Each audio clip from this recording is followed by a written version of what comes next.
devant, il y a des flashs.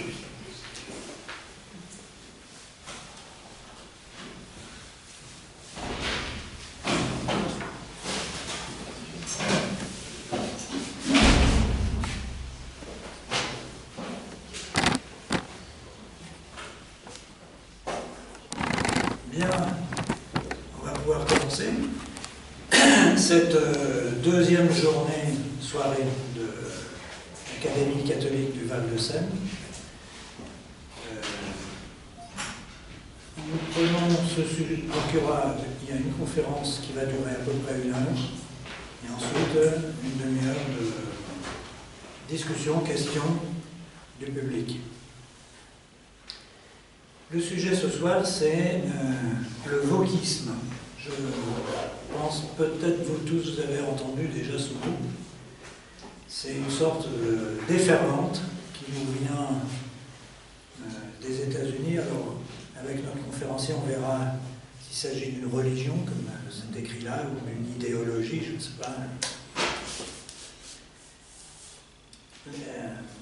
La religion woke, qu'on appelle aussi la religion des éveillés. Et actuellement, elle emporte tout sur son passage, les écoles, les lycées, les entreprises, les médias, ne serait-ce que par l'écriture qui nous oblige à avoir, les prononciations, etc. Elle enseigne bien sûr la théorie du genre, et ce qu'on appelle la théorie critique des races veut dire simplement que tous les blancs sont racistes et qu'aucun racisé n'est sexiste, etc. Alors, l'épistémologie du point de vue soutient que tout savoir est situé et que c'est par rapport à cette situation qu'il a un discours. Alors, le but des woke, c'est de déconstruire tout l'héritage occidental, culturel, religieux, et bien sûr pour nous, nous sommes très concernés par la déconstruction du christianisme. Je pense qu'on en parlera. Parce que l'Occident est accusé systémiquement sexiste, raciste, colonialiste, du fait qu'il est blanc.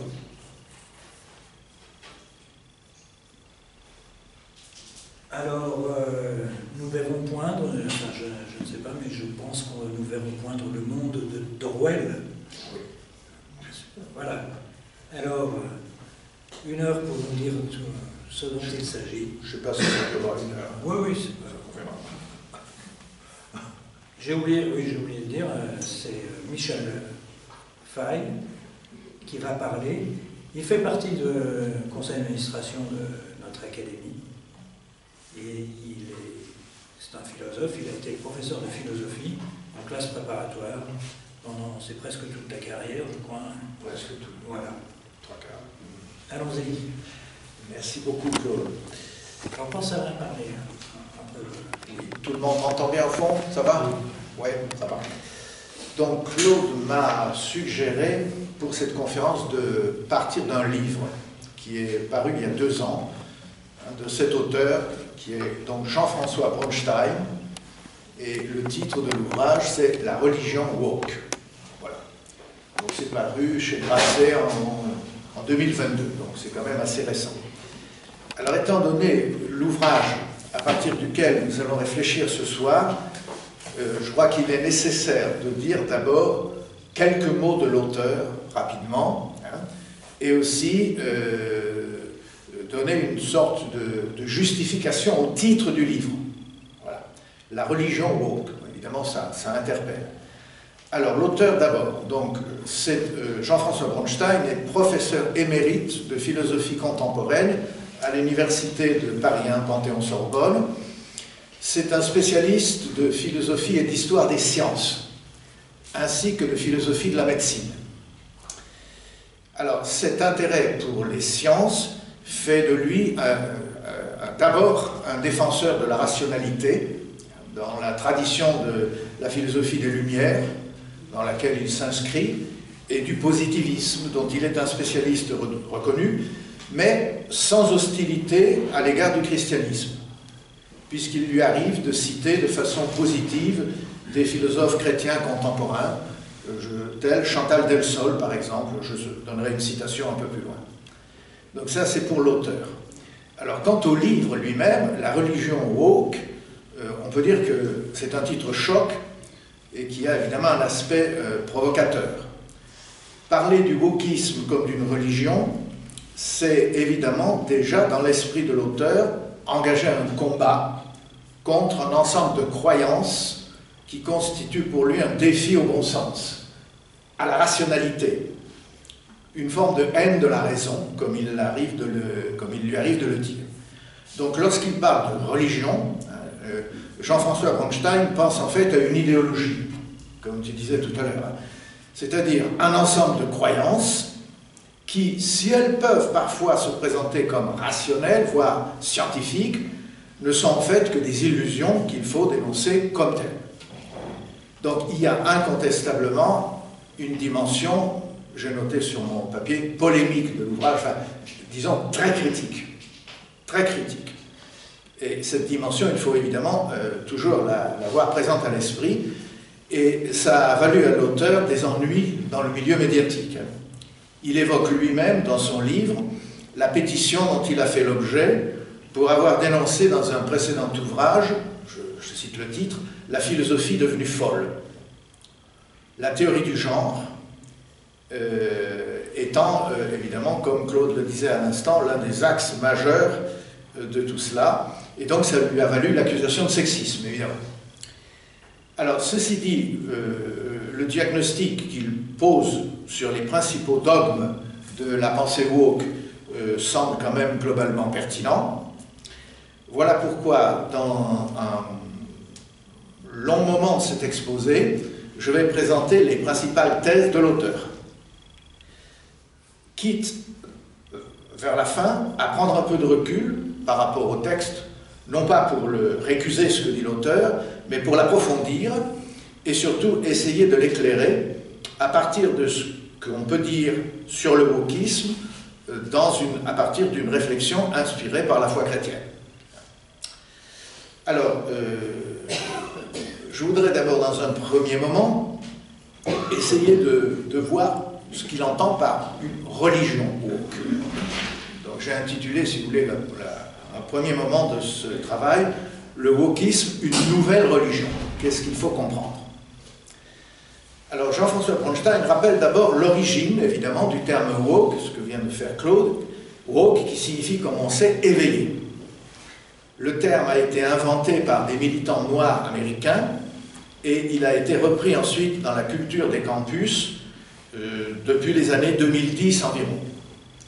Donc c'est un mouvement qui est lié au mouvement Black Lives Matter, la vie des Noirs compte, en rapport avec l'assassinat de George Floyd aux États-Unis. Par élargissement, le terme woke est repris par les jeunes militants blancs pour désigner tous ceux qui sont conscients des injustices faites aux membres de toutes les minorités opprimées, donc au-delà de la minorité noire, bien sûr, qu'il s'agisse d'oppressions faites par exemple à la race ou au genre ou à toute autre appartenance à des communautés qui s'estiment victimes d'oppression ou d'exclusion. Et en France, le terme est devenu courant à partir des années 2020, donc assez récemment quand même. Alors, je voudrais évoquer les 5 caractères qui, selon l'auteur, définissent ce qu'il nomme religion woke. Premier caractère, il s'agit d'une religion américaine. Dans la grande tradition, dit-il, des réveils religieux protestants qui ont agité les colonies américaines, puis les États-Unis, au XVIIIe et au XIXe siècle. Lié à l'effondrement du protestantisme américain traditionnel, la religion woke d'aujourd'hui met l'accent sur l'aspect social et politique de la lutte pour la justice. L'auteur note que les doctrines woke connaissent un succès grandissant dans les églises protestantes américaines contemporaines, on voit apparaître, dit-il, quelque chose comme une église woke, qui appelle d'urgence les Américains à lutter contre le racisme et l'injustice. Dans cette perspective, le péché semble moins lié à une responsabilité individuelle qu'à une responsabilité collective. Deuxième caractère, cette religion woke apparaît comme une religion d'élus. Les woke ont conscience d'être la classe des élus de la nation, c'est-à-dire un groupe d'Américains répondant aux pressions spirituelles de l'époque, aussi sûrement que leurs ancêtres protestants l'avaient fait. Ils s'estiment chargés de la mission de faire une nouvelle Amérique, sûre d'incarner le bien et la justice. Pour reprendre une expression devenue courante, ils ont la certitude d'incarner le camp du bien, affichant par là même le mépris et la condescendance à l'égard de ceux qui ne pensent pas comme eux. Troisième caractère, une religion née dans les universités. C'est en effet l'université qui fabrique désormais sa propre religion.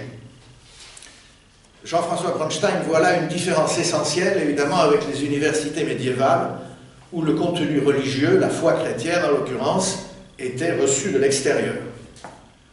Dans le cas de la religion woke, ce sont les études de genre qui deviennent le cœur des activités universitaires nouvelles, les vieilles disciplines leur cédant progressivement la place.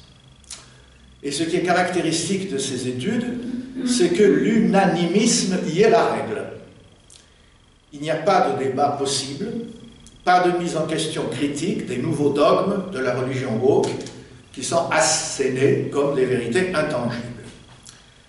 Alors, j'en profite pour préciser au passage, on voit ici clairement que pour l'auteur, religieux signifie dogmatique, au sens péjoratif du terme. Les universitaires woke bannissent l'esprit critique. Quand ils parlent de religion, c'est ça qu'ils veulent dire. Bannissent l'esprit critique tel qu'il a pu exister en France, par exemple, où, grâce notamment à la laïcité, une critique rationnelle de toutes les religions était possible. Bronstein évoque notamment Renan, Ernest Renan, et son célèbre livre « La vie de Jésus », paru, je ne sais plus exactement quelle année, 1860 et quelques à peu près. Ce livre qui a fait scandale dans les milieux ecclésiastiques français. Parce que, précisément, Renan se présentait comme un historien du christianisme et essayait de montrer le caractère irrationnel des dogmes chrétiens. Mais ce livre se présentait comme une critique argumentée du catholicisme français et de ses croyances, au nom de la laïcité et de l'autonomie de la recherche universitaire. Rien de tel dans les universités américaines converties au wokisme, où ne fonctionne que l'argument d'autorité. Exemple, il est indiscutable, pour les woke, par exemple, que le sexe de l'enfant lui est assigné à la naissance de façon arbitraire, ce qui signifie qu'il aura la possibilité d'en changer s'il le désire. Ou que la biologie n'est pas vraiment une science. Ceci étant énoncé ou validé par la nouvelle science que prétendent constituer les études de genre. Quatrième caractère, une religion sans pardon. Je cite, « Avec la religion woke, nous dit Jean-François Bronstein, nous vivons au milieu d'un réveil américain, mais sans Dieu et sans pardon. Il y a bien une sorte d'équivalent du péché originel, c'est le privilège blanc. L'homme blanc est en effet coupable du fait que ses ancêtres ont opprimé les Noirs et que lui-même continue à exercer cette oppression envers les Noirs, envers toutes les personnes de couleur, même et surtout s'il ne s'en rend pas compte. Mais il n'y a aucun Christ qui soit prêt à prendre sur lui ce privilège, c'est-à-dire à l'assumer en tant que faute, précisément parce qu'il est plus grave qu'une faute. À la différence donc cette fois du péché, qui est normalement le résultat d'un choix libre, le nôtre ou celui d'Adam, le privilège blanc est un fait biologique, dont il est absolument impossible de se défaire. Le privilège blanc ne dépend pas d'une action volontaire de l'homme blanc, celui-ci n'en est pas personnellement responsable et ne peut donc en être sauvé. C'est à ce propos que Jean-François Bronstein cite une phrase de Chantal Delsol, que j'évoquais tout à l'heure, une citation tirée du livre de Chantal Delsol qui s'appelle « La fin de la chrétienté ». Chantal Delsol dit ceci: « En affirmant une culpabilité sans pardon, les woke ne laissent d'espoir qu'à la violence. Leur péché originel ressemble à une forme de manichéisme total, puisque seuls les blancs sont affligés. » Fin de citation. Jean-François Bronstein rappelle à ce propos que les woke établissent un rapport entre le privilège blanc et la masculinité toxique, qui est selon eux responsable d'une bonne part de la violence dans le monde, soit bien sûr à l'égard des femmes, mais soit pour les hommes eux-mêmes qui souffrent des tensions et des rivalités que cette masculinité entraîne entre eux. On peut ajouter que cette masculinité toxique s'exerce également à l'égard de la nature, identifiée souvent par les woke à la déesse mère.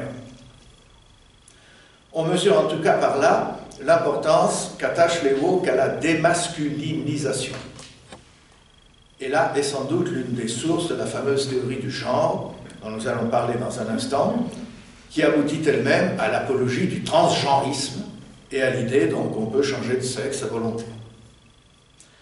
La seule solution pour alléger ces privilèges, blancs ou autres, liés à la domination des mâles ou à l'hétérosexualité, c'est pour l'homme occidental de les dénoncer, de les reconnaître, mais on ne peut rien faire d'autre. Du coup, cinquième caractère de cette religion, une religion sans idée d'avenir. Une religion Sans idée d'avenir. C'est-à-dire, s'il n'y a pas de salut, pas de rédemption, pas de Christ, pas de sauveur, alors il n'y a pas de dialogue possible avec le réprouvé. L'excommunication, les dénonciations d'hérésie sans cesse renaissantes sont donc très logiquement au cœur de cette religion woke. Donc il n'est pas question d'annoncer un avenir meilleur, ni de promettre un quelconque au-delà, mais de purger le monde des méchants, de combattre les injustices qui sont faites aux groupes discriminés. D'où l'idée donc d'une lutte sans fin pour désigner les coupables, et d'abord, bien sûr, les fameux mâles blancs hétérosexuels. C'est ce que vise la fameuse cancel culture, la culture de l'annulation des ennemis que sont pour les woke, qui sont la personnification du mal. Il s'agit de les condamner à la mort sociale. C'est ainsi, par exemple, que les woke ont pour règle d'empêcher de parler ou d'enseigner tous ceux qui sont en désaccord avec les doctrines qu'ils professent. Par exemple, on empêchera la venue dans les universités de tel ou tel conférencier considéré comme réactionnaire, donc étiqueté raciste ou homophobe, transphobe, grossophobe, lesbophobe, tout ce que Philippe Muret résumait en parlant de la cagophobe. Alors, on a donc au total une vision extrêmement pessimiste. Il n'y a ni rédemption, ni salut. Il est trop tard pour inverser le cours des choses. Rien ne peut s'arranger. Pas plus le sort des Noirs que celui de la planète. Ce qui peut expliquer pourquoi les woke sont aussi souvent des collapsologues, c'est-à-dire des gens qui s'attendent à un effondrement imminent de la planète. Voilà donc les 5 caractères, d'après Jean-François Bronstein, de cette religion woke. Alors, on voit bien que le mot religion est à prendre ici au second degré. S'il y a bien en effet des thèmes qui semblent apparenter la pensée woke à une forme de réveil religieux, le souci de la justice, de la lutte contre toutes les formes de discrimination, les dogmes de cette religion, que l'on est censé accepter comme des vérités indiscutables, sont en réalité des illusions qu'une analyse rationnelle doit pouvoir dénoncer. Et on pourrait parler, comme Chesterton, d'idées chrétiennes, mais devenues folles. Alors, parmi les dogmes de cette religion, il y en a 3, essentiellement, qui sont véritablement les piliers de cette pensée et que je me propose d'analyser maintenant dans la seconde partie de cet exposé. Donc, si vous voulez, dans un deuxième moment, je vais égrener devant vous les dogmes de la religion woke, le credo de la religion woke selon Jean-François Bronstein. Alors, le premier, évidemment, c'est la théorie du genre. Donc je vais y consacrer un petit moment, parce que c'est vraiment le nœud théorique. C'est le premier article du Credo. Alors le principe de base consiste en la dissociation du sexe biologique et de la conscience que l'on a d'être un homme ou une femme ou n'importe quoi d'autre entre les deux. Puis ça peut faire beaucoup, quoi. En radicalisant, on peut dire qu'on aboutit à un effacement du corps. Ça, c'est extrêmement important.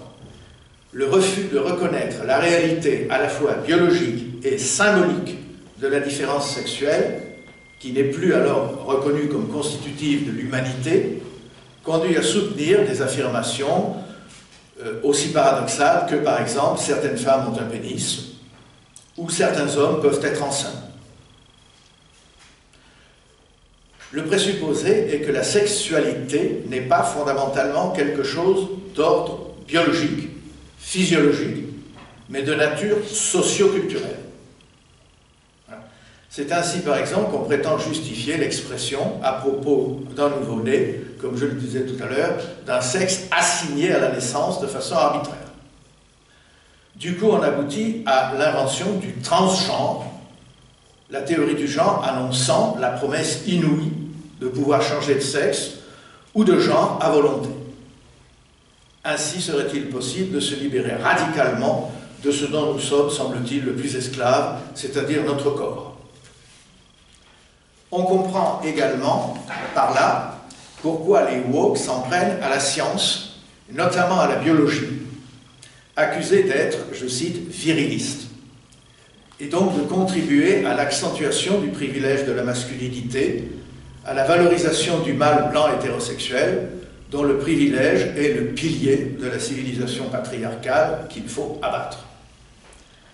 On remarque que la promesse de changement de sexe séduit aujourd'hui de plus en plus de jeunes. En apprenant aux enfants qu'il leur est possible de choisir leur identité sexuelle, conformément à l'adage « ton genre, c'est toi qui décides », à la moindre hésitation sur son identité sexuelle, l'enfant risque de se reconnaître, évidemment, dans cette catégorie du trans. Tout cela conduit à une forte pression pour que nos sociétés vivent dans un monde d'illusions, où la différence des sexes sera niée, y compris par certains médecins ou biologistes, de peur d'offenser les transgenres et surtout d'être qualifiés de transphobes, avec les risques de sanctions pénales que l'on voit se profiler, parfois, à l'horizon. Alors là, je résume la pensée de Bronstein, mais j'ajoute une remarque personnelle. Le propos de Bronstein peut être illustré ici par les récentes recommandations de la Haute Autorité de Santé, qui menacent les parents qui s'opposeraient à la transition de genre de leur enfant mineur âgé de 16 ans de se voir retirer leur autorité parentale. Donc c'est américain au départ, mais ça vient chez nous quand même. Alors, je voudrais dire maintenant quelques mots de la grande prêtresse de la théorie, quand même, du genre. La philosophe américaine Judith Butler, auteur du célèbre livre « Troubles dans le genre », paru donc à Washington en 1990 et traduit en français en 2006. Alors, comme suggéré à l'instant, il ne s'agit plus, avec cet auteur, de reconnaître une simple distinction entre genre et sexe, ça peut se concevoir, mais de gommer au maximum l'existence du sexe au profit du genre. C'est désormais le genre qui prime sur le sexe. Toutefois, Judith Butler va encore plus loin que ses prédécesseurs. Ce n'est pas l'existence du sexe seulement qui est mise en question, mais l'existence même du corps. Et ça, je voudrais y insister parce que c'est très important, j'y reviendrai vers la fin. Le corps n'a plus ici de réalité objective. Elle refuse qu'on lui pose la question de la matérialité du corps. En effet, les corps, dit-elle, ne sont que des discours et des pouvoirs. Conformément à une certaine lecture du philosophe français Michel Foucault, auquel Judith Butler emprunte ses concepts de discours et de pouvoir. On va essayer d'analyser ça parce que c'est important. La biologie, du coup, apparaît en tant que science comme un savoir-pouvoir, c'est-à-dire un savoir, mais au service d'une domination. savoir-pouvoir, au service d'une domination et donc de la justification de l'hétérosexualité comme norme de la vie en société. Alors, pour être honnête et complet, je précise que notre auteur trouve la référence que fait Judith Butler à Michel Foucault discutable et à vrai dire malhonnête intellectuellement. Dans la mesure où Michel Foucault lui-même n'a jamais nié la réalité du corps. Bronstein rappelle que Foucault a consacré tout un livre, Naissance de la clinique, à la présence, ici, il dit, massive, factuelle, énigmatique aussi, de ce qu'il appelle la pierre noire du corps. Voilà. Donc Foucault n'a pas nié l'existence du corps. Alors, sans contester la justesse de l'objection de Bronstein à Judith Butler, on peut tout de même rappeler que beaucoup de penseurs de la théorie du genre se réfèrent à l'œuvre de Michel Foucault, ainsi que celle de Gilles Deleuze et de Jacques Derrida, ceux que l'on appelle outre-Atlantique les penseurs de la French Theory, dans lesquels ils voient des maîtres qui ont, dans leurs écrits, contesté la légitimité prétendue des rôles sociaux qui sont assignés aux individus par la culture dans laquelle ils baignent. Je rappellerai quand même au passage la critique menée par Jacques Derrida de ce qu'il nomme, excusez l'expression, mais enfin c'est lui qui le dit, le logo-phallocentrisme, avec des tirets, logo-phallocentrisme. Qu'est-ce que ça signifie? Ça signifie que le logos, c'est-à-dire la raison, la parole philosophique surtout, telle qu'elle a été conçue et privilégiée dans la culture occidentale, est tout entière au service de la domination masculine, phallus. Voilà. C'est ce qui est visé par l'allusion phallus dans l'expression logo-phallocentrisme. Si j'ai le temps, je reviendrai sur cette question de l'influence qu'il faut accorder aux penseurs de la French Theory sur les théoriciens woke. Pour en revenir à Judith Butler, et au point central de son propos, la réalité du corps dépend, selon elle, du langage. C'est en quelque sorte le mot qui crée la chose. Par exemple, si je déclare que je suis un homme ou une femme, je le suis parce que je le déclare. C'est ce qu'elle appelle, encore un mot difficile, mais enfin il faut l'expliquer, la performativité du genre. Performativité du genre. Alors, cette notion de performativité du genre, elle l'emprunte à un philosophe américain, John Austin, auteur de cette notion dans son livre qui a été traduit en français sous le titre « Quand dire, c'est faire », qui est une traduction approximative du titre anglais « How to do things with words », littéralement « Comment faire des choses avec des mots ». Alors, l'idée que retient Judith Butler, par-delà encore une interprétation fort discutable de ce que veut dire Austin, c'est qu'il y a un aspect créateur de l'utilisation du langage, qui fait que l'on est ce que l'on dit. Pour Judith Butler, comme pour beaucoup de militants du genre après elle, le performatif désigne une sorte de formule magique qui pourrait transformer la réalité sans aucune limite. Et en même temps, on doit reconnaître que la formule magique a une certaine efficacité, dans la mesure où elle a été mise au cœur de l'action incessante de nombreuses associations militantes. Le droit a en effet validé leur hypothèse performative, exprimée par la formule que j'ai rappelée tout à l'heure, « ton genre, c'est toi qui décides ». On a vu ça dans un certain nombre de pays, où il suffit de déclarer qu'on a changé de sexe, pour faire changer la mention de son sexe à l'état civil, sans avoir besoin de présenter un certificat médical attestant de la réalité du changement. Dans la mesure où les genres sont déliés des corps, rien ne s'oppose à ce qu'ils deviennent fluides, c'est-à-dire que l'on puisse en changer à volonté et qu'il soit possible et même souhaitable de dériver d'une identité de genre à l'autre, à une autre, s'il y en a beaucoup. L'enjeu de tout ceci, c'est, comme on le voit, de s'attaquer aux identités stables. Homme, femme, père, mère, hétérosexuel, homosexuel, etc. Pour les penseurs de la théorie du genre, en effet, la valeur est l'impermanence universelle. que l'individu a tout loisir d'expérimenter. De tels jeux sur les identités flottantes et les limites du corps ne peuvent que produire un monde de fluidité et de glisse universelle, comme dit Bronstein. Et on peut se demander si cette perte généralisée des repères sociaux traditionnels, sanctionnée par le droit, par des législations promulguées conformément aux exigences de certaines minorités, si ce n'est pas une des sources quand même de la montée de la violence dans nos sociétés. Il importe, je crois, d'évaluer les conséquences pratiques de la théorie du genre sur les relations sociales. Même si le monde du genre est un monde imaginaire, il n'en a pas moins des conséquences qui peuvent se révéler très problématiques, pour ne pas dire désastreuses, sur la vie sociale et les relations que nous entretenons avec nos semblables. Selon que je m'identifie comme homme ou femme ou non-binaire, je peux vivre comme une offense, voire comme une agression, le fait de m'entendre appeler monsieur si je suis une femme, ou madame si je suis un homme. Jean-François Bronstein note que c'est une contrainte insupportable que d'obliger quelqu'un qui voit un homme devant lui à dire qu'il voit une personne d'un autre genre, à voir par exemple une femme ou un non-binaire. Cette obligation est radicalement destructrice du témoignage des sens.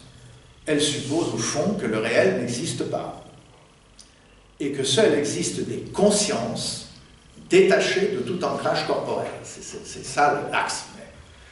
À force d'obliger les gens à dire le contraire de ce qu'ils voient, de ce qu'ils perçoivent dans l'expérience ordinaire, la théorie du genre aboutit ici à la négation du sens commun.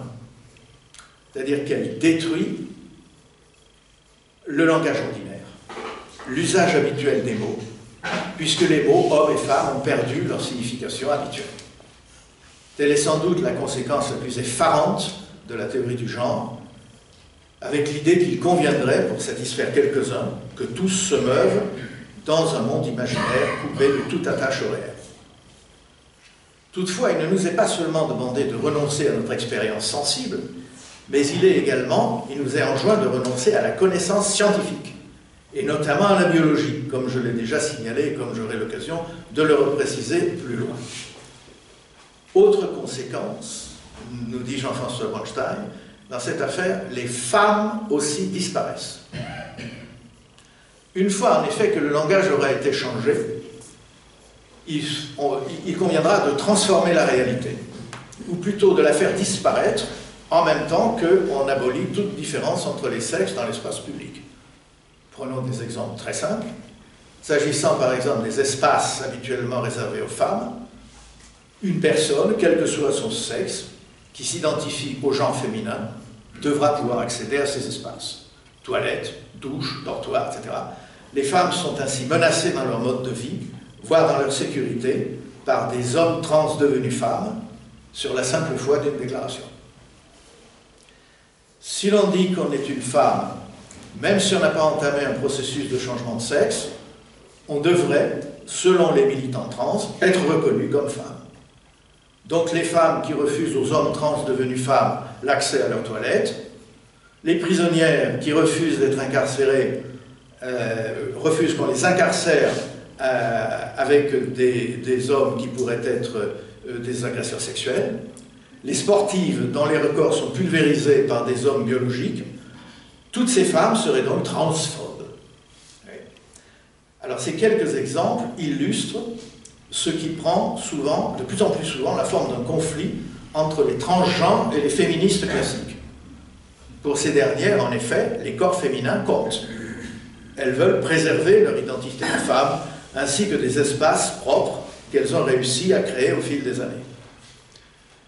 Jean-François Bronstein note que ces luttes arrivent à leur paroxysme quasiment chaque année lors des Gay Prides en Angleterre ou en France. Des heurts éclatent en effet entre les militants trans et les lesbiennes, accusées de transphobie.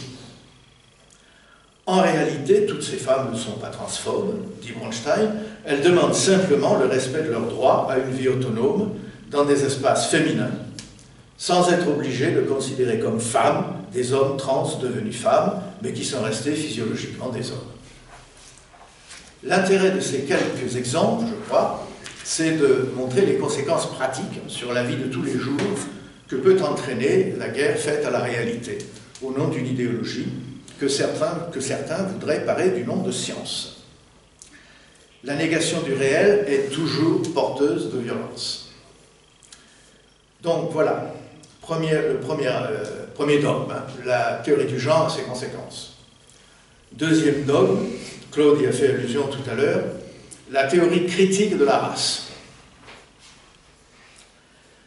J'en viens donc maintenant à ce second grand dogme de la pensée woke, la théorie critique de la race. Jean-François Bronstein parle à ce propos d'une religion contre l'universalisme. C'est ce que je voudrais expliciter plus précisément.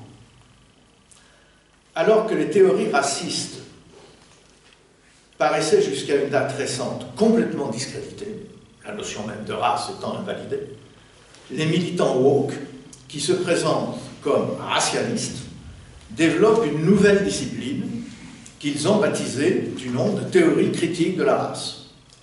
Il s'agit pour eux de réaffirmer la nécessité de considérer les relations sociales et l'ensemble de la vie humaine en termes de race.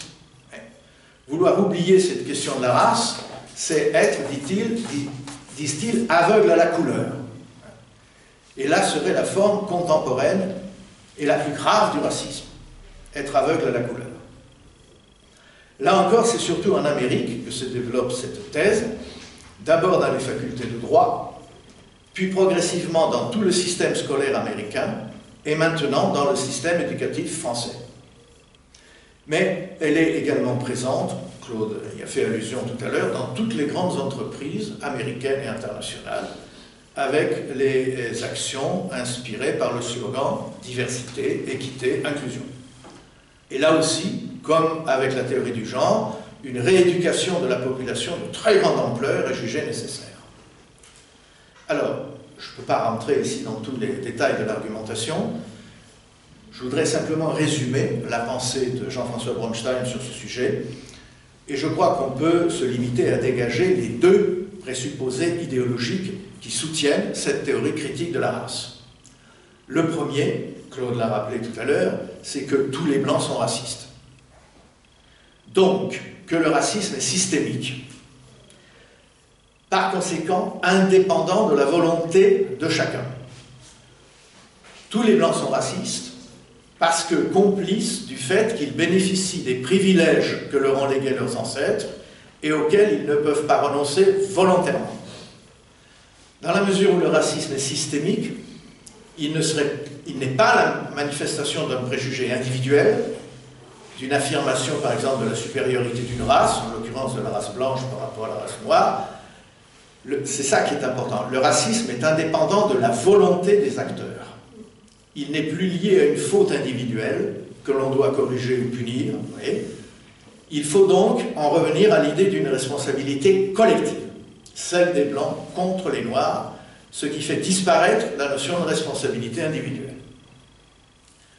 L'autre présupposé, symétrique et inséparable du premier, c'est la critique de l'universalisme. L'universalisme serait en effet, il faut que j'explique, un trait de la culture occidentale et un moyen de justifier sa domination. Les Blancs, en effet, se présentent comme des humains universels, c'est-à-dire des humains abstraits, qui ne sont ni racisés ni racistes. Selon de nombreux théoriciens américains de la race, on apprend aux Blancs à considérer leur point de vue comme s'ils étaient objectifs. La croyance en l'objectivité, sur laquelle je reviendrai tout à l'heure à propos des sciences, associée au positionnement des Blancs comme étant hors de la race, et donc la norme pour l'humanité entière, nous permet donc de nous considérer comme des humains universels, qui ne sont pas situés. Alors, il importe, je crois, de bien voir le lien entre les deux présupposés que je viens de rappeler et qui sont au principe du racisme blanc. D'une part, la croyance en l'existence d'individus libres, car doués de raison, donc autonomes par rapport au conditionnement lié à la race, et ayant d'autre part la capacité, grâce au libre usage de la raison, d'établir des normes universelles de vie et de pensée qui seraient applicables à tous les humains, quels qu'ils soient. Au fond, l'homme abstrait, qui se prétend universel, c'est l'individu qui croit en l'autonomie de son propre jugement, en sa liberté propre, sans s'apercevoir que tout en lui, les idées, les comportements, est conditionné par sa communauté d'appartenance, par sa race. Donc, pour les woke, ici, il s'agit de ne plus considérer que des identités communautaires, avec tout ce que cela peut avoir d'insupportable pour des individus persuadés de leur autonomie, qui en tout cas s'efforcent d'être authentiquement libres, de penser par eux-mêmes, sans préjugés, selon la célèbre maxime de Kant, le philosophe, qui est au fond celle des Lumières, hein, que Kant résumait dans cette maxime, sapere aude, c'est-à-dire littéralement, aie le courage de te servir de ton propre entendement, c'est-à-dire de penser par toi-même. Alors cette maxime, qui est le fondement des Lumières, est récusée par la théorie critique de la race. On ne peut pas penser par soi-même, en tant qu'individu, faisant un libre et public usage de sa raison. Alors, l'un des points les plus problématiques de cette théorie critique de la race concerne bien sûr d'abord la notion même de race, qui paraissait jusqu'ici complètement invalidée. S'agit-il de la couleur de peau? On peut se le demander dans la mesure où l'un des arguments des woke pour contester le privilège blanc consiste précisément dans le reproche qui leur est fait d'être aveugle à la couleur, selon la formule que j'ai rappelée tout à l'heure. Cependant, les choses sont un peu plus complexes quand même. Dans son livre « La condition noire, essai sur une minorité française », Pape Ndiaye, notre ancien ministre de l'Éducation nationale, concède que, dit-il, la race est historiquement construite, c'est-à-dire qu'elle n'est pas réductible au seul caractère physiologique, biologique, à la couleur de peau. Être noir, dit-il, c'est Pape Ndiaye qui est cité ici, n'est pas une essence, n'est pas une culture, mais le produit d'un rapport social. Il n'y a de noirs que parce qu'ils sont considérés comme tels. Un peu comme ça, on dit, il n'y a que des juifs parce qu'ils sont considérés comme tels. Mais, Pape Ndiaye ajoute, il existe quand même, au sein de cette catégorie historiquement construite, des sous-groupes caractérisés par des couleurs de peau plus ou moins foncées, qui ont fait l'objet de traitements différenciés. C'est bien là tout de même une manière de concéder que le racisme dépend des différentes nuances de couleur de peau et que celle-ci retrouve bien une certaine pertinence dans l'analyse que l'on doit faire des relations sociales. Jusqu'à présent, en effet, les Blancs ne s'étaient jamais pensés eux-mêmes comme une race, parce qu'ils se percevaient comme étant la norme universelle des gens ou des humains. L'intérêt de la notion de blanchité, pour reprendre la formule des racialistes, est qu'elle permet de caractériser les Blancs comme une race, de les réintégrer dans une catégorie raciale et de les guérir ainsi de l'illusion d'incarner l'humanité universelle. Les Blancs doivent désormais faire l'expérience d'être des racisés comme les autres. Ici encore, l'homme universel est l'ennemi. Il n'existe plus que des êtres humains concrets, particuliers, caractérisés par leur race. Les Blancs sont désormais assignés de l'extérieur à une race, la race blanche, et ils vont pouvoir ainsi faire l'expérience de ce que vivent les autres racisés. Tel est donc, d'après les woke, le seul moyen de lutter contre le racisme. Alors on peut évidemment se demander si l'on n'a pas affaire ici à une forme nouvelle de racisme, ou plutôt à un antiracisme devenu fou. Même si la notion de race est soi-disant socialement construite, les nouveaux antiracistes n'ont d'autres critères à considérer pour caractériser l'humanité que la couleur de peau. Vouloir considérer les autres comme des personnes libres et autonomes, qui ne sont pas enfermées dans leurs origines, ni dans leur couleur de peau, ça c'était l'ancien antiracisme, fruit de la culture occidentale, héritière elle-même sur ce point du judéo-christianisme. Le nouvel antiracisme, quoi qu'il en dise parfois, est obsédé par la couleur de peau. Et tel est sans doute le prix à payer pour reconnaître, pour le refus de reconnaître dans la personne humaine singulière la capacité de s'ouvrir à l'universel, c'est-à-dire à ce qui caractérise l'humanité de tout homme, par-delà tous les déterminismes socioculturels, tous les conditionnements liés à la race et, plus généralement, toutes les appartenances communautaires. Donc, en fait, le nouvel antiracisme justifie le communautarisme. Il y a encore un peu de temps. 9h20. Ah oui, oui, bon, c'est bon, 10 minutes. Oui. D'accord. Alors, troisième dogme. Le troisième dogme. La critique de l'objectivité scientifique. Troisième pilier de la pensée woke. Notre auteur parle à ce propos d'une religion contre la science. Je serai plus bref sur ce dernier aspect, bien qu'il ne soit pas sans importance, la critique de l'objectivité et de l'universalisme ayant déjà été évoquée dans la partie précédente. Il est en effet logique d'établir un lien entre la critique de la supériorité prétendue de la race blanche et des normes qu'elle prétend imposer à l'humanité entière, et d'autre part la critique de l'objectivité visée par l'activité scientifique. En effet, les sciences modernes étant nées en Occident, elles ont en commun, du point de vue des woke, d'être partie prenante d'une histoire sanglante, donc du racisme, du colonialisme et de la destruction des cultures indigènes. Pour nombre de woke, il faut donc récuser la science dans son entièreté. Puisque la science occidentale a participé à l'esclavage et à la colonisation, il faut la décoloniser, voire la supprimer. Les mathématiques ont permis de compter les esclaves dans les bateaux du commerce triangulaire. La médecine occidentale s'est imposée aux colonies, il faut donc en finir avec elle.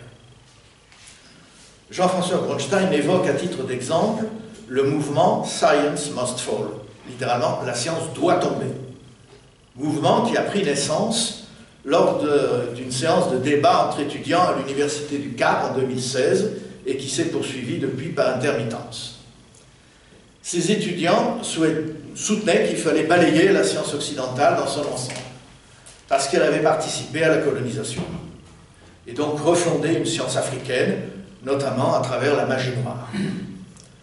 La plus intrépide des étudiantes n'hésitait pas à s'en prendre à la loi de la gravitation universelle de Newton. Citation, « La modernité occidentale, disait cette étudiante, est le principal facteur hostile à la décolonisation, parce que la connaissance occidentale est totalisante. C'est elle qui dit que Newton, et uniquement lui, a vu tomber une pomme, et que de nulle part, il en a conclu que la gravitation existait. Que les gens connaissent Newton ou pas, peu importe, ce qui arrive en Afrique de l'Ouest ou en Afrique du Nord.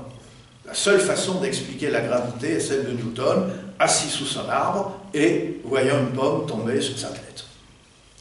Donc il faut récuser cette prétendue universalité de la science et ne faire confiance qu'aux savoirs locaux, en l'occurrence les savoirs africains.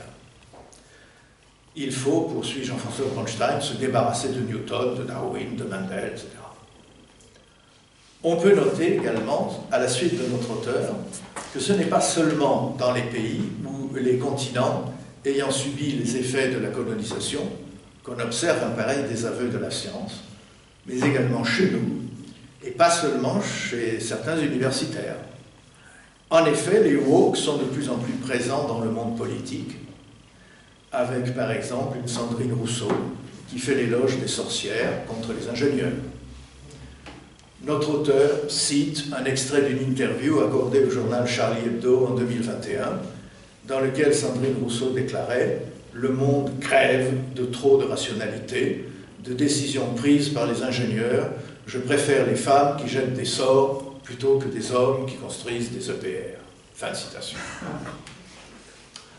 Notre auteur fait remarquer que, dans cette critique de l'objectivité prétendue des sciences modernes nées en Occident, la théorie du genre apporte une contribution de poids, puisque pour beaucoup de ses partisans, la biologie elle-même, vous voyez, est une fausse science, de part en part politique, qualifiée de patriarcale, viriliste, et pour faire bonne mesure, de colonialiste.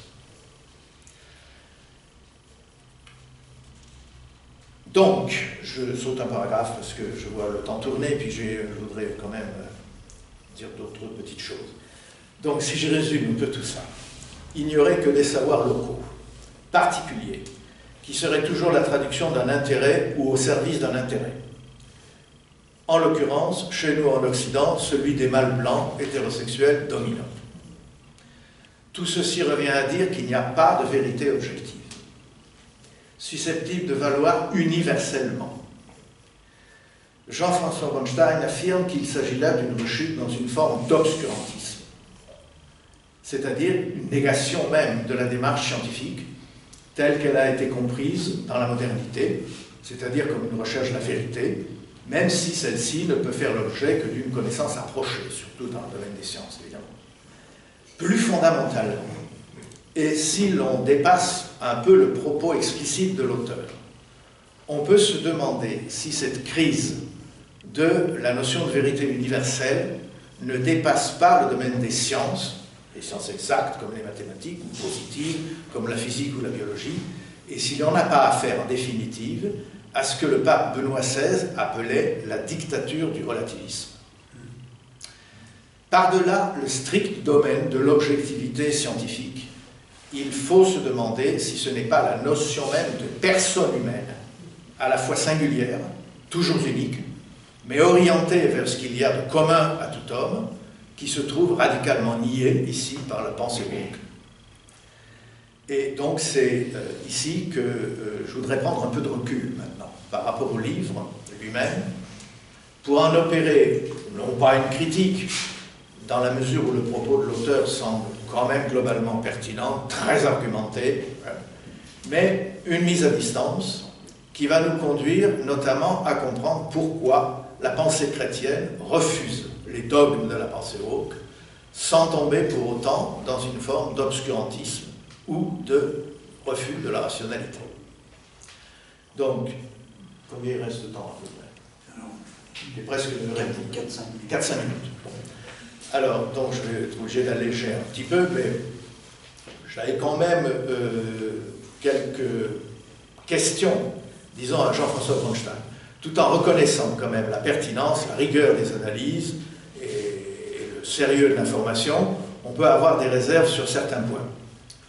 Le premier, surtout, je m'en tiendrai au niveau des critiques, à l'emploi du terme religion, à propos de ce qui est en réalité une idéologie.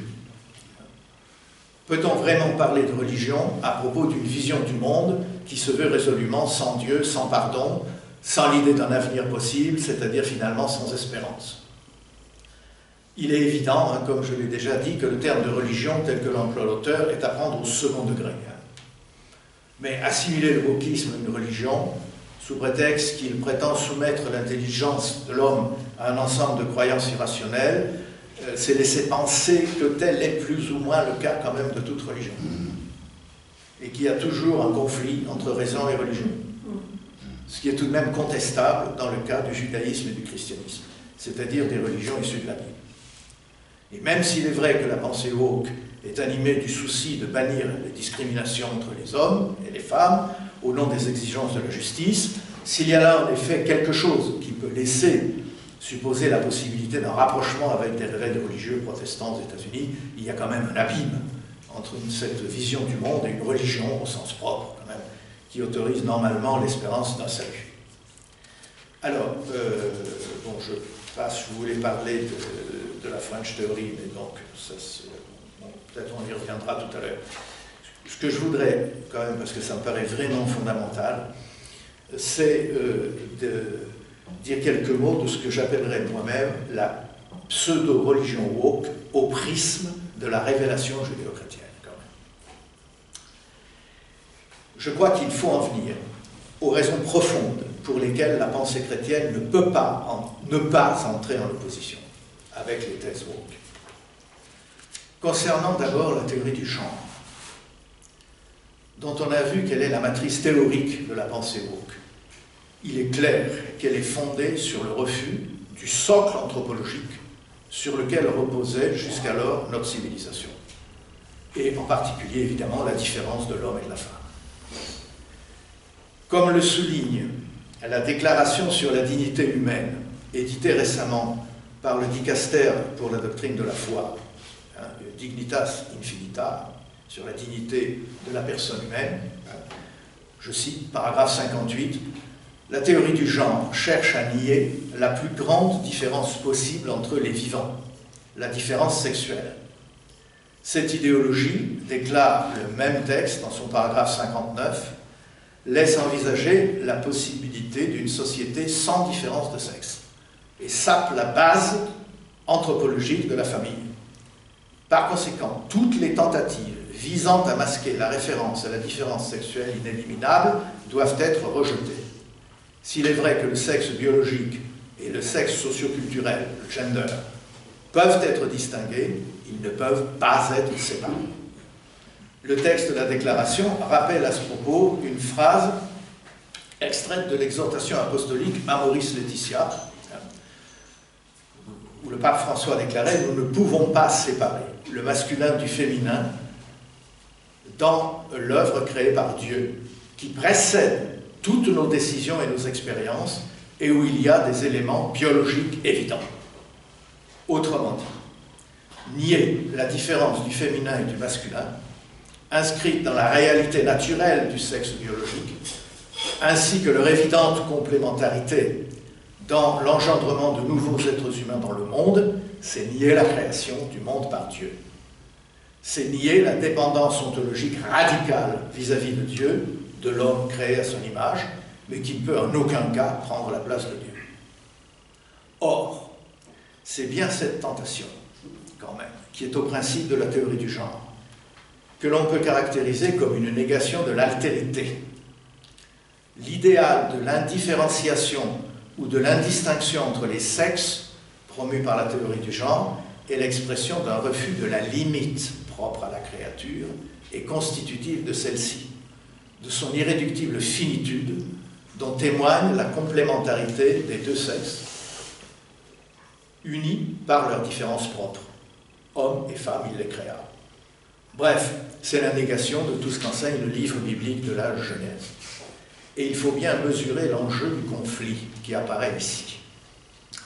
En effet, refus de la création, c'est-à-dire de la différence de la créature et du créateur, dont la différence des sexes est l'un des signes les plus expressifs, la théorie du genre est également l'expression d'un refus radical de l'incarnation.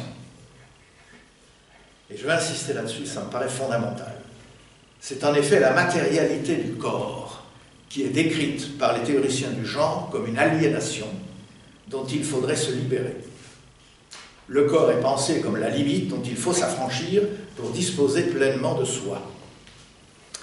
Alors ça me paraît quand même, il faut vraiment bien cibler ça. Il y a en effet une étonnante proximité entre la théorie du genre et l'une des plus anciennes hérésies que le christianisme a eu à combattre depuis ses origines.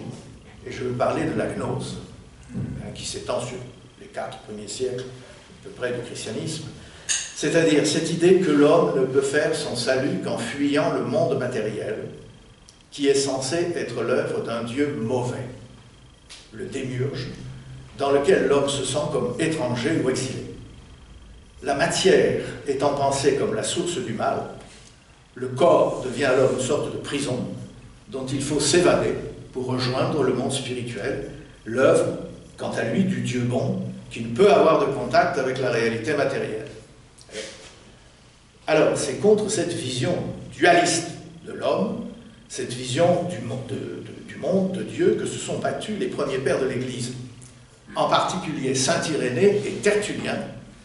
Tertullien, qui est l'auteur d'un texte que revêt pour nous chrétiens une importance toute particulière, le De Carne Christi, de la chair du Christ. En réponse à l'hérésie gnostique, Tertullien soutenait en effet l'importance de reconnaître la réalité de la chair du Christ, c'est-à-dire du Fils de Dieu, du vrai Dieu, qui est bien le Créateur et le Sauveur, et qui a pris chair dans un véritable corps semblable au nôtre. Cela veut dire que la distance en un sens infini, qui sépare l'homme de Dieu, la créature du Créateur, n'empêche pas la proximité et l'échange d'amour entre celui-ci et celui-là, et celle-là. Cette proximité qui s'exprime dans le mystère de l'incarnation. Alors la conséquence anthropologique c'est que si Dieu lui-même a pris chair en Jésus-Christ, la dimension incarnée de l'homme ne peut pas être vécue comme une aliénation ou un malheur. Il n'y a aucun sens pour l'homme à vouloir se libérer de sa condition incarnée, contrairement à l'idée promue par la théorie du genre, selon laquelle les corps, pensés comme de simples supports de nos consciences libres, il serait possible soit de les transformer par la chirurgie dans le cas du transsexualisme, soit de les laisser demeurer tels qu'ils sont dans le cas du transgenrisme. Et on peut remarquer ici que la théorie du genre est en parfaite harmonie avec le transhumanisme. On retrouve en effet chez les transhumanistes ce même mépris du corps périssable qu'ils qualifient de viande. Seul compte pour eux en effet la conscience que chacun a d'être ce qu'il est et surtout de ce qu'il veut être. Conscience qui est radicalement indifférente à ce que la dimension physique et biologique de la sexualité semble indiquer comme étant la norme. D'où l'idée très répandue aujourd'hui que le transgenre serait celui qui a supporté, à son terme, l'idéal d'émancipation promis finalement à l'homme par la modernité, l'idéal de l'homme enfin victorieux des limites que lui imposait jusqu'alors sa condition d'être fini et incarné. C'est bien ce qui était inclus dans la promesse du serpent de la Genèse. Vous serez comme des dieux, c'est-à-dire vous prendrez la place de Dieu. Ces quelques remarques conduisent, je crois, et ce que je voulais, à souligner l'importance que revêt aujourd'hui pour nous, plus que jamais, une réflexion sur le corps. S'il est vrai que l'on a pu parfois reprocher aux chrétiens un mépris du corps et de la sexualité au nom d'un ascétisme morbide, comme en témoigne par exemple l'œuvre de Nietzsche, on peut noter qu'aujourd'hui, c'est plutôt le reproche inverse qu'il faudrait adresser. C'est-à-dire celui de ne pas voir dans la condition incarnée de l'homme un obstacle dont il faudrait se délivrer pour être pleinement libre. A contrario, on mesure la pertinence de la pensée de nos tout premiers pères de l'Église, et en particulier de Tertullien que j'ai évoqué tout à l'heure. L'homme n'a pas à avoir honte de sa condition incarnée, s'il est vrai que Dieu lui-même a pris chair, et que c'est dans le mystère de l'incarnation que trouve sa source le mystère de la rédemption, c'est-à-dire de la véritable délivrance qui n'est pas celle de la condition incarnée, mais du péché, lequel n'a pas de rapport direct avec la précédente, contrairement, là encore, à la traditionnelle accusation adressée aux chrétiens d'avoir lié exclusivement le péché à la sexualité. Pour finir, je voudrais évoquer ce qui est peut-être la contradiction fondamentale qui grève la pensée woke, si on la considère dans son ensemble, c'est-à-dire dans l'unité des trois axes que décrit le livre de Bronstein. Comme on l'a vu, la théorie du genre prétend faire voler en éclats les identités, stables, genrées notamment, et ceci au nom de ce qu'on pourrait appeler un individualisme radical, qui peut se résumer dans la formule que j'ai citée tout à l'heure, ton genre, c'est toi qui décides. Cela suppose que chacun est une sorte d'atome, doué d'une liberté de choix sans limite. Cependant, comme on l'a vu avec la théorie critique de la race, c'est cette fois la notion de liberté individuelle qui vole en éclats. L'homme, en effet, n'est compris que comme membre d'une race, enfermé dans une communauté dont il ne peut s'abstraire, qui conditionne à la fois son comportement et sa vision du monde. Le racisme étant par exemple dit systémique, l'homme blanc ne peut se défaire des préjugés qui sont les siens, auxquels il est nécessairement aveugle et dont il ne peut se départir. C'est cette fois la notion de responsabilité individuelle qui est niée, au nom d'une identité communautaire, elle-même inséparable d'un refus de l'universalisme. Ce que je voudrais suggérer en conclusion, c'est que ces deux erreurs ne sont en réalité que l'envers et l'endroit de la même médaille. On a tantôt un individualisme exacerbé, tantôt un communautarisme qui refuse à l'individu toute autonomie, toute liberté de jugement. Mais ces deux contraires, qui se renvoient perpétuellement leur image en miroir l'un de l'autre, découlent en réalité de leur commune méconnaissance de ce qu'est la personne humaine. La personne est singulière, elle est unique, comme l'individu, et sans doute plus que lui, mais par là même, elle est capable de s'ouvrir à l'humanité commune. Et irréductible dans sa singularité à toute communauté qui pourrait l'enfermer, elle est cependant capable, en tant qu'être de relation, de s'ouvrir à tout autre homme qu'elle reconnaît comme son semblable, c'est-à-dire son hôte, et aussi son prochain. Et je pense que c'est cette notion de la personne humaine qui est l'un des héritages fondamentaux du judéo-christianisme qu'il faut défendre aujourd'hui contre les errements de la pensée woke. Merci.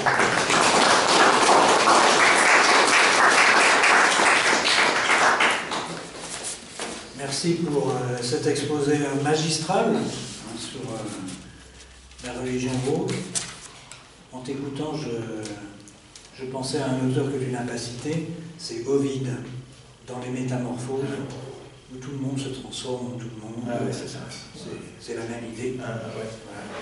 Et je voudrais relever aussi quelques thèmes que tu as abordés. Le rapport entre les mots et les choses. Ah oui. Oh, la totalité. Ouais. L'universalisme. Ouais. Tout ça, c'est des sujets qui ont été étudiés, mais dans des volumes énormes par les penseurs médiévaux. Et je vous annonce tout de suite que nous aurons la prochaine fois Olivier Boudenois, qui est un théologien médiéval, un médiéviste, qui est un médiéviste, et donc il pourra peut-être dire des compléments intéressants sur tous ces sujets. Voilà. Alors si vous avez des questions, des remarques... Oui, on parle de la French Theory. Ah, mais là ça va nous emmener loin. Là ça va nous emmener loin. Ouais. Ouais. Bon, est-ce qu'il faut le faire?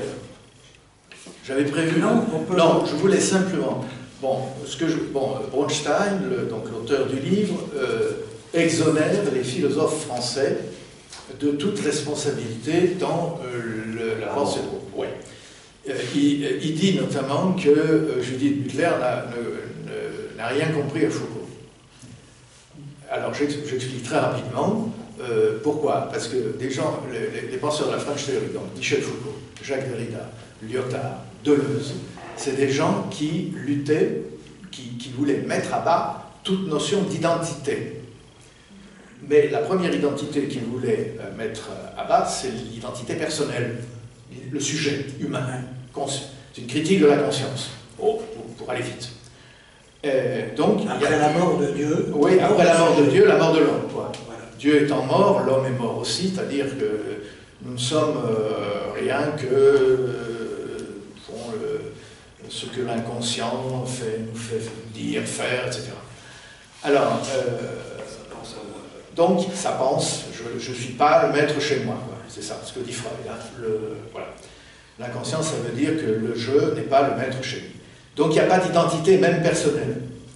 Alors, les woke, dit Bronstein, c'est des gens qui, au contraire, mettent l'accent sur la notion d'identité, et des identités communautaires. Ah oui. Les Noirs, tous les persécutés, quoi. Les trans, les femmes, il n'y a que des identités. Alors Bronstein dit, du coup, ils ont tort de se référer aux penseurs de la French Theory qui n'y sont pour rien.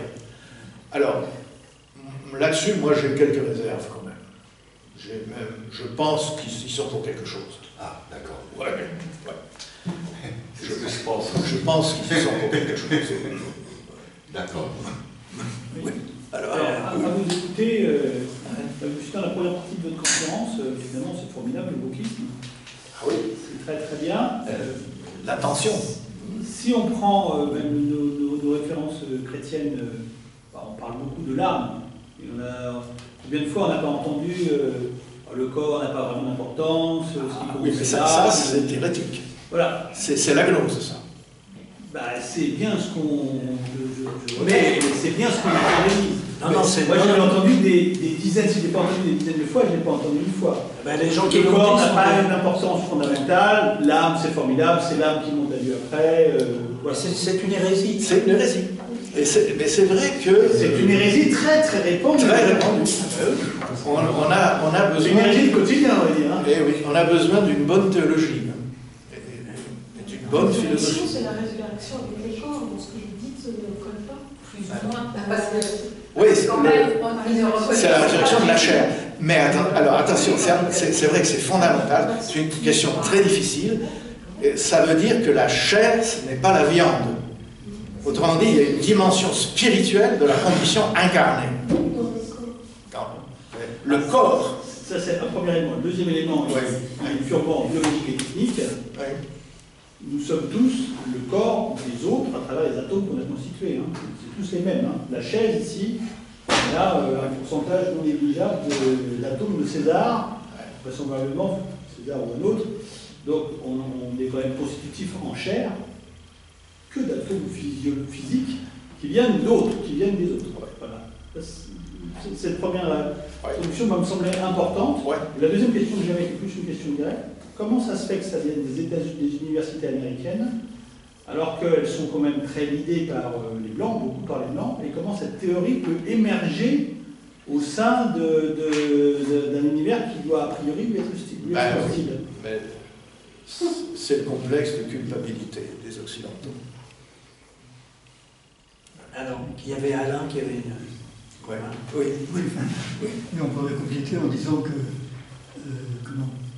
ce complexe de culpabilité a fleuri aussi sur la grande contestation légitime du racisme américain. Eh oui. Donc ça, c'est une dérive, une mise à profit tout à fait aberrante. Apparemment, ça vient beaucoup des protestants. Oui, les protestants. Et si je suis... Je crois que c'est... Ouais. Martin Luther King, qui aussi... Oui, mais Luther King, il disait... Justement, je veux dire, c'était très différent. Oui, il le cite, Luther King.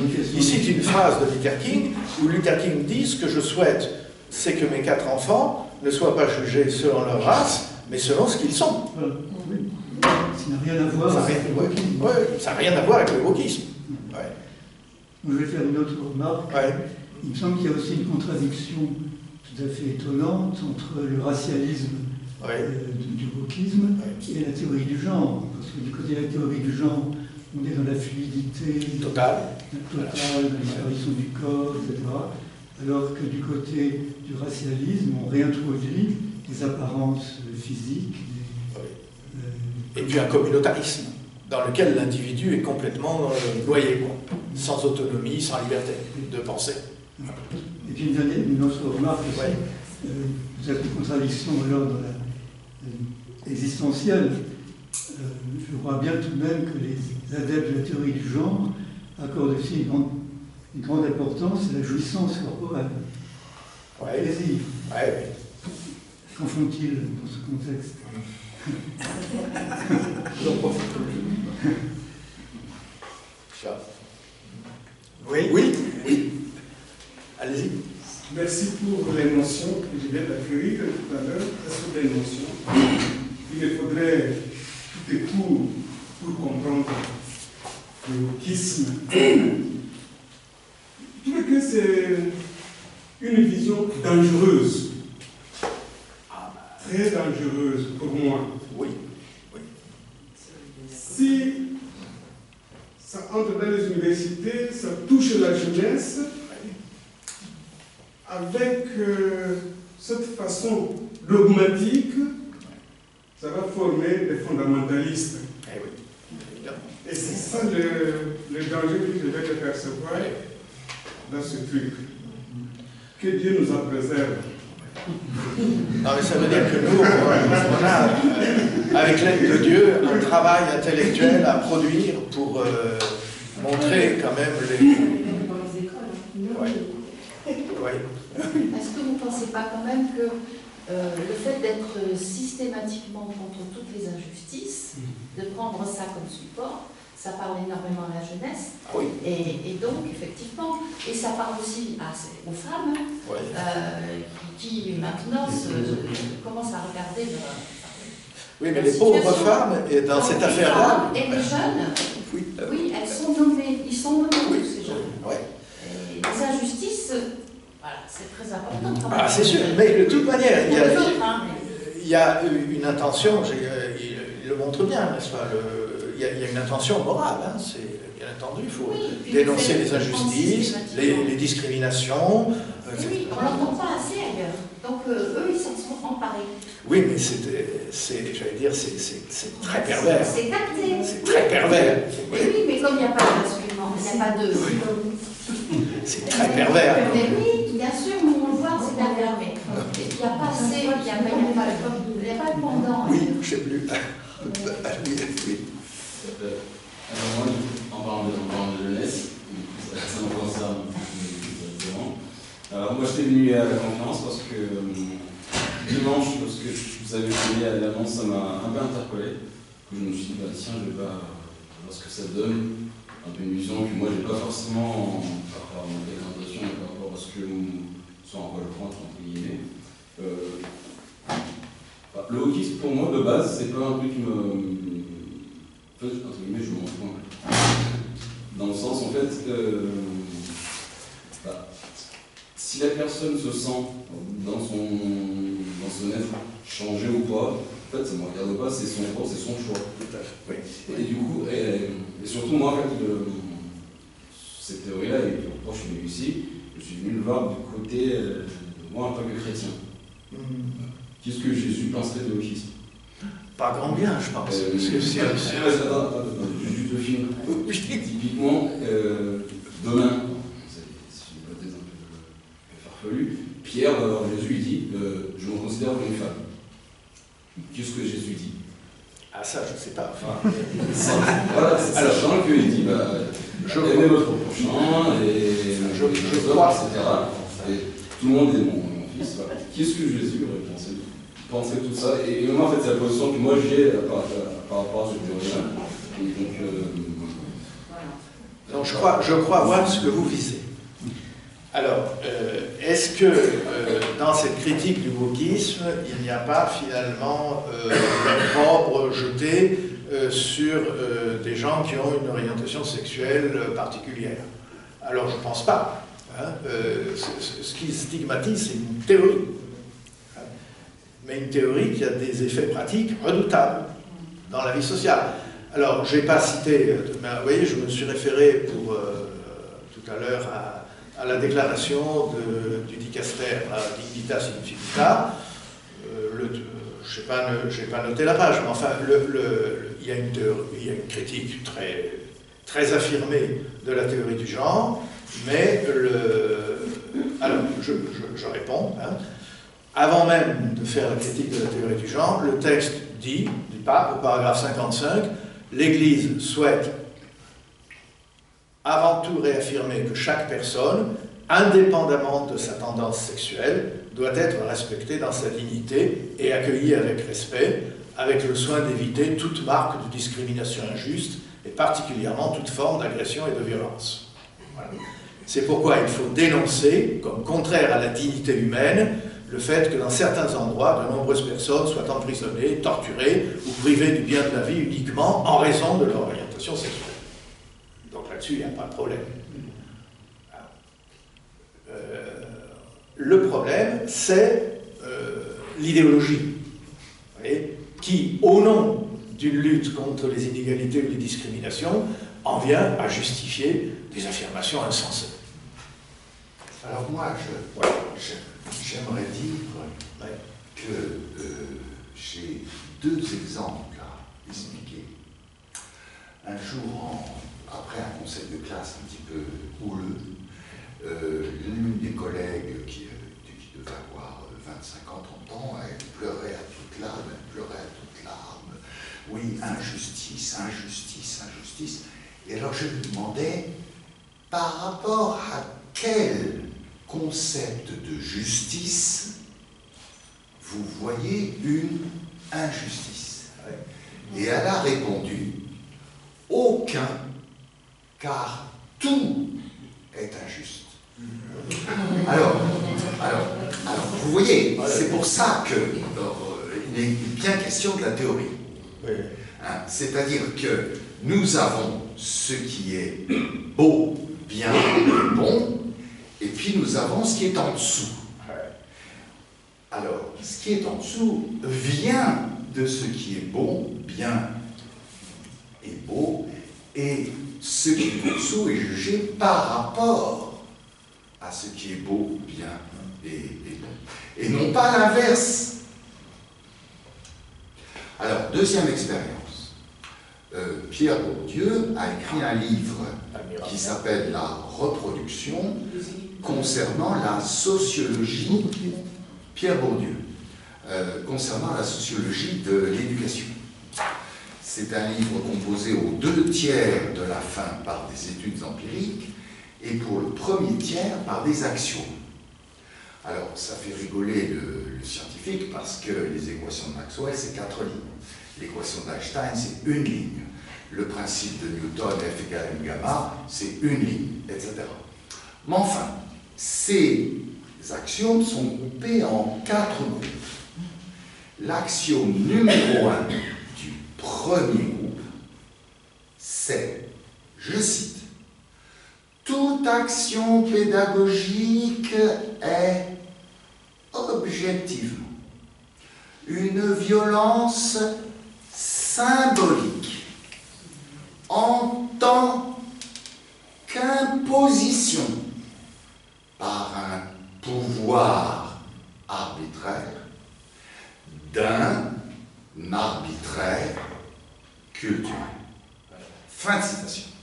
Alors, pour faire enrager mes collègues de l'enseignement secondaire, puisque j'étais professeur agrégé de mathématiques dans l'enseignement secondaire dans le secteur public, je leur disais, mais vous savez, moi, en tant que professeur, j'exerce une violence réelle sur mes élèves. Je les empêche de parler, je les empêche de se lever, etc.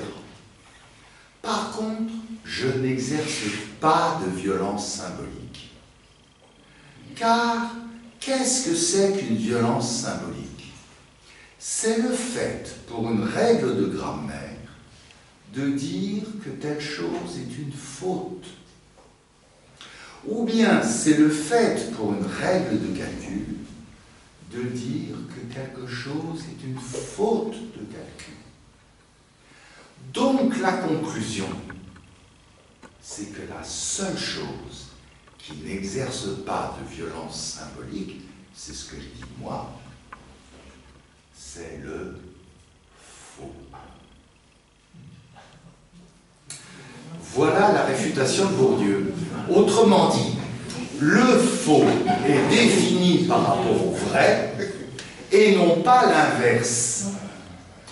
Donc, par conséquent, quand la déclaration du dicaster Dignitatis Infinita, eh bien, déclare que bien sûr on reconnaît qu'il ne faut pas faire de violence en raison de l'orientation sexuelle, c'est, comme l'a dit M. Fay, par rapport à quelque chose qui est plus élevé et qui est la notion de personne. Et donc ce n'est pas le contraire. Ce n'est pas parce qu'il est interdit de condamner les gens en vertu de l'orientation sexuelle que du coup il y aurait construction relative aux sociétés, relative aux religions, relative d'une notion de personne. C'est le contraire. C'est en vertu de la notion de personne que du coup, on peut dire qu'il ne faut pas condamner les personnes en raison de leur orientation sexuelle, c'est-à-dire d'une tendance qui est une tendance à agir, mais qui n'est pas une personne. Attends, s'il te plaît, je crois qu'on a compris ton... Oui. Et, il faut rappeler simplement ce qui est l'une des sources de la théorie du genre, c'est le relativisme. Oui. Oui, bien sûr. Oui. Merci de la parole, merci de l'exposé. Je pense qu'il était très constructif et très riche. Moi j'ai une question qui est un peu... Le problème avec ce genre d'exposé, c'est qu'ils sont très sensibles, et surtout lorsqu'on va poser une question par rapport à l'auditoire qu'on a autour de soi. Lorsque Bourdieu écrit sur la reproduction des élites, dans les années 79, 75 à peu près, il prend le schéma et le pli de l'époque, qui est un pli sociologique, disant que les élites se reproduisent entre elles et s'accaparent notamment le savoir et la culture. Quelques années après, si on se met en 2003-2004, Pocrin décide d'ouvrir Sciences Po. Pocrin décide D'ouvrir Sciences Po, oui, il décide que le concours doit être ouvert. Sciences Po Paris, que le temps avant son décès. Toute la fédération de Sciences Po, les associations estudiantiles, à l'exception de celles qui sont de gauche et d'extrême gauche, les quelques rares étudiants d'extrême gauche à Sciences Po, intentent une action en justice pour bloquer sa décision. Est-on dans le cas d'un racisme au moins ordinaire ou dans le cas d'une lutte sociologique? Ça, je ne sais pas, c'est compliqué, c'est au niveau des décisions prises par la direction de Sciences Po. Il s'agissait de faciliter l'accès. Ça, c'était la prémisse pour dire qu'en réalité, le wokisme, le problème, c'est que dès qu'on l'amalgame, on n'arrive plus. Heureusement que vous n'avez pas fait ça. Et c'est tous les concepts. Dès qu'on les amalgame aujourd'hui, à l'heure où tout va encore plus vite qu'avant, tout le monde se l'approprie et finalement le concept il perd sa substance. Mais la connotation raciale aux États-Unis et la différence des minorités, elle est toujours présente parce qu'à la même époque que Sciences Po Paris décide de s'ouvrir, on a fait voter les étudiants dans les campus américains. Donc l'élite, on va dire l'élite. Hein. Aux États-Unis, c'est environ 25-30% des gens qui accèdent au début des études universitaires. On les fait voter avec une seule question: êtes-vous pour ou contre la discrimination, la suppression de la discrimination positive, qui réserve des quotas aux hispaniques, aux latinos et aux noirs? Résultat des courses, ils ont voté pour la suppression. L'électorat, en tout cas l'échantillonnage, a voté pour que l'on supprime. Ça veut dire que chaque groupe social, pour en revenir à Bourdieu, défend son identité et ce qu'il est. Donc si on en revient à la question purement raciale du concept, on ne peut pas interdire à un groupe de défendre son identité. Maintenant, historiquement, on ne peut pas non plus, je pense, objectivement et intellectuellement, discuter que les théories intellectuelles, au moins jusqu'à Lévi-Strauss, qui adoucit plus ou moins en anthropologie les choses, que l'Occident s'est toujours présenté comme détenteur unique de l'universalité. Oui, Christophe Colomb découvre l'Amérique. Il ne peut pas la découvrir puisque les Aztèques y étaient, au moins eux. Je veux dire, après, on peut discuter, quoi, je veux dire, mais voilà. Donc je veux dire, est-ce qu'on a les faits? Après, effectivement, quand chacun s'y mêle, etc., là, ça devient un peu compliqué, mais bon. Est-ce qu'on peut passer à une ou deux questions de conclusion? Alors, monsieur, d'abord, je crois qu'Alain, tu voulais dire quelque chose aussi. Juste dire qu'on était en train de tomber de calibre dans Scylla avec les dernières mesures prises par les réseaux sociaux américains, États-Unis. Ah oui. Parce que là, on aura plus modération, on pourra dire tout ce qu'on veut. D'un côté, il y a la censure, de l'autre, il y aura la liberté totale. Les pires horreurs sans contrôle. Ouais. Monsieur? Oui, bonsoir. En arrivant du Val-de-Marne, je veux dire rarement ici, mais c'est bien que dans l'Essonne, vous ayez ce lieu théorique catholique, comme aussi à Paris. Enfin, j'ai l'impression, c'est bien parce que une soirée sur l'autisme, mais la diversité en ce moment, les entreprises sont en train de mettre à zéro le budget de diversité. C'est déjà, il n'y a pas qu'à faire comme à la risque, ça ne va nulle part, comme vous l'avez exposé. Et il y a beaucoup d'autres sujets. Enfin, on a bien vu avec le synode sur la synodalité qu'il y avait, cléricalisme, il y avait besoin de collégialité, il y a des décisions qui ont été prises en réalité par ce synode, mais on voit bien qu'il y a des questions ouvertes sur la mixité, effectivement, mais et patriarcat aussi, ce sont quand même des thèmes, soit avec 25% de famille monoparentale, il y a un certain nombre de thématiques où, sur la morale, où l'Église va encore devoir travailler, sachant qu'on a aussi des questions interreligieuses, on a vu tout ce qui s'est passé vers Damas. Enfin, ce que je veux simplement mentionner, c'est que c'est bien de passer le moment sur l'autisme, mais il y a d'autres sujets quand même. Ah, mais on étudie d'autres sujets.